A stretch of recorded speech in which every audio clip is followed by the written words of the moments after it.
Delaware County's only live television newscast from Ball State University's Unified Media Newsroom. You're watching NewsLink Indiana Midday.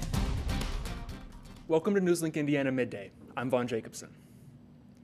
Many federal workers will have to start pinching pennies a little tighter. Today marks the first time these employees won't be getting a full paycheck because of the shutdown. Since the stalemate started on October 1st, close to 1.5 million civilian federal workers were either furloughed or forced to work without pay. Hundreds of these employees were seen lining up at a food bank event this week in Washington, D.C. Yesterday, Senate Democrats blocked a Republican bill that would pay people who are considered essential workers. Democrats want the bill to cover furloughed employees too. The cost of living got even more expensive for Americans last month. According to the Bureau of Labor Statistics data released today, the annual rate of inflation rose to 3%. That's the highest it's been since the start of the year. The data shows that gas prices were the biggest culprit behind the monthly increase. It's the first major federal economic report released since the U.S. government shutdown on October 1st. Social Security benefits are going up slightly next year. In 2026, Social Security recipients will get 2.8% more per month. Despite the increase, a lot of seniors say the yearly adjustments haven't kept up with their rising costs. Next year's increase is higher than the 2.5% cost of living adjustment beneficiaries got this year. However, it was a lot less than the increases they got in prior years, when inflation was spiking during and after the pandemic. The annual adjustment is based on inflation, which has eased after hitting a roughly 4-decade high in 2022. Massive news out of the NBA yesterday as several individuals have been arrested by the FBI in connection to a major federal sports betting probe. Miami Heat guard Terry Rozier and Portland Trailblazer head coach Chauncey Billups, along with former NBA player and coach Damon Jones, were placed under arrest. FBI Director Kash Patel says the sports rigging scheme was part of a national criminal operation with ties to mafia families. Rozier is accused of rigging basketball games to help sports bettors, while Billups is charged with taking place in illegal poker games across the country. Jones is also charged in that alleged operation, as well as providing confidential information about athletes to bettors.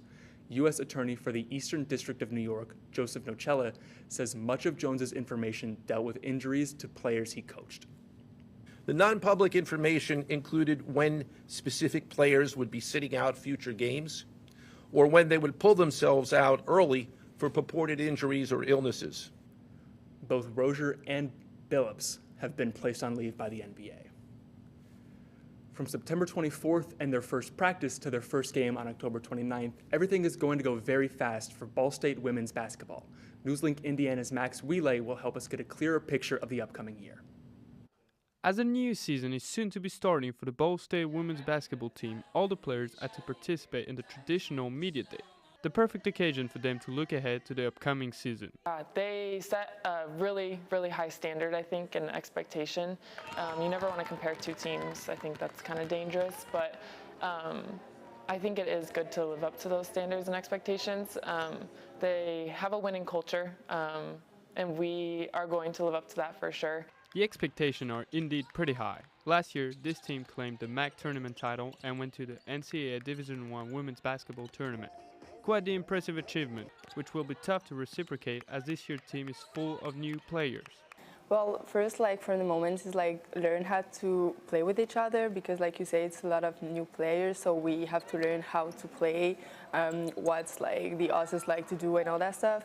So I think first it will be more about this, learn who are my teammates and how am I going to play with them. To help them adapt to this new environment as well as create team chemistry, Ball State can rely on its 4 returners, 2 juniors and 2 sophomores who will most certainly have a mentor role for all the addition to this year's roster. I want people to be able to come to me, and I try to lead in practice, and the other returners would say the same thing of trying to be that person that people can look at me do a drill and they can do it exactly the same way, or even off the court. All that's left to do for this team is to show everyone what they're capable of for the first game of what will undoubtedly be an exciting season. In Muncie, Max Wheeley, NewsLink Indiana. Heading to the starting line, ranked as one of the best teams in the state, Yorktown boys cross country will compete in regionals tomorrow. NewsLink Indiana's Jaden Collins caught up with the squad to learn more. The Yorktown Tigers have been running wild this fall, and believe it or not, they still have more to achieve. The Tigers are back-to-back county champions and this year dominated a competitive Hoosier Heritage Conference, earning a top 15 ranking in the state of Indiana. They have a lot of experience in a lot of big races, and I feel like some of our scheduling does that for them. Like they get into big races and see really good competition throughout the season. So, you know, they know what they're made of by the time we get to this point in the season and hopefully go into each meet with confidence. This past weekend, Yorktown won their second straight sectional championship, 1 point away from a perfect score. But the team still has one goal they're striving for. Our goals were basically to make the state meet as a team, and this is obviously the first step, and I think that goal is still in place, and I think this sectional performance is a great step forward on getting that. For Yorktown, their goal is achievable, as long as they continue to push each other as they've been doing all season long. I think just that brotherhood aspect has helped us grow stronger together and wanted to win meets for each other. We always try to talk about how we got to fiercely support each other and be together. So hopefully those are lessons that they've gained throughout this season. The Tigers will compete in the New Haven Regional at Huntington University Saturday morning with an opportunity to advance to state. The stats say we're seeded second, which, you know, races aren't run on spreadsheets, they're run on the course. In Marion, Jaden Collins, NewsLink Indiana. Let's take a look at today's NewsLink Indiana weather. These are the conditions right now. It's 49 degrees under mostly sunny skies. Expect a sunny, nice day today with a high around 60 degrees. More of the same is ahead in the 7-day forecast. High temperatures will mostly stay in the 50s. The next significant chance of rain is early next week. If you've ever wondered what happens in the forest after dark, Minnetrista Museum is giving you the chance to find out. NewsLink Indiana's Lauren Bell takes us inside, where you can explore what happens when the sun goes down.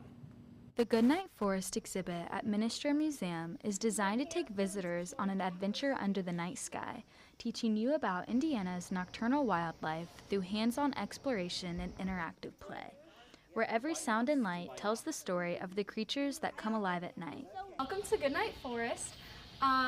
Here in the forest, you guys are going to learn all about animals that come out at night, especially ones that live in Indiana, so you may have seen these animals in your backyard. The space is made up of several themed areas, including Firefly Meadow, an interactive element where you can dance and follow along the light patterns of the fireflies, as well as Moonlight Shores, a matted play area where you can leap across the creek, leading you to the caretaker's hut, where guests can discover more about how animals live and eat in the wild. And for those who love to explore, the Twilight Trail offers an experience where light and motion bring the forest to life. What we've noticed from visitors so far is a sense of wonder, and people walk in often not knowing what to expect and just running to different portions of the exhibition and playing, just being a kid again and seeing their children play, and it inspires the adults to play as well, whether they crawl into a tent or they play in the Firefly Meadow. We're seeing a lot of renewed interest in being a kid again.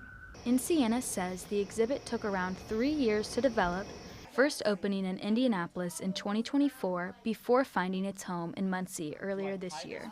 He hopes it reminds adults what it's like to play again and inspires kids to learn more about nature. Admission is $5 for students or $8 for local residents. At Ministry Museum, I'm Lauren Bell, NewsLink Indiana. Goodnight Forest is open now through November 2nd at the Minnetrista Museum here in Muncie. And that's your NewsLink Indiana webcast for today. Thanks for joining us. Be sure to join us tonight at 6:57 on Ball State PBS, and for news anytime, anywhere, go to cardinalmediabsu.com.